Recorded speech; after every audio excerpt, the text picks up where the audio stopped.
नमस्कार, मैं हूं रविंद्र जैन और आप देख रहे हैं मुंबई मास टाइम्स। आइए देखते हैं आज की मुख्य खबर। याचे जे शब्द वापरतात आपल्या मीडिया समोर, खरं म्हणजे हा मीडियाचा देखील अपमान आहे।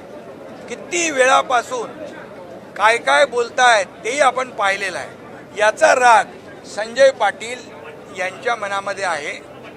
त्या पत्रकारांच्या बाबतीमध्ये त्यांच्या मनामध्ये कुठलाही राग नाही आणि पत्रकारांच्या बाबतीमध्ये अशा प्रकारचं वक्तव्य कधी आम्ही कोणी लोकप्रतिनिधींनी करूही नये आणि त्यामुळे मी त्यांना सांगितलेलं आहे की आपल्याकडून काही शब्द गेले असतील पत्रकारांचे अपमानजनक तर आपण पत्रकारांशी बोलून दिलगिरी व्यक्त करू।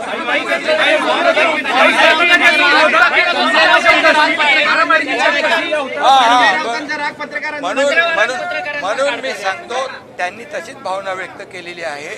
तर मी आपल्याला एवढंच सांगतो की जे लोक आता संजय दिना पाटील यांनी माझ्याजवळ भावना व्यक्त केल्या, पत्रकारांचा अपमान मला करायचा नव्हता बिलकुल, परंतु जे दररोज त्यांच्या विरोधामध्ये जे वक्तव्य करतायत, त्यांच्या घरातल्या परिवाराच्या बाबतीमध्ये वक्तव्य करतात, हे अतिशय निंदनीय आहे। हे आता कुठली पातळी आहे?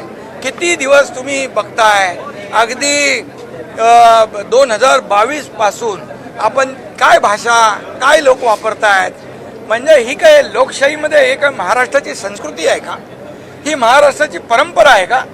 अशा प्रकारे आई बहिणींचा उद्धार करणं, आई बहिणीवरून शिव्या देणं, हे किती आणि पत्रकारांच्या समोर आणि दोन कटी म्हणायचं, अरे काय हे काय? म्हणजे कुठल्या थराला जाऊन तुम्ही ह्या महाराष्ट्रामधली संस्कृती अगदी रसातळाला पोहोचवलेली आहे। याचा राग संजय पाटील यांच्या मनामध्ये आहे।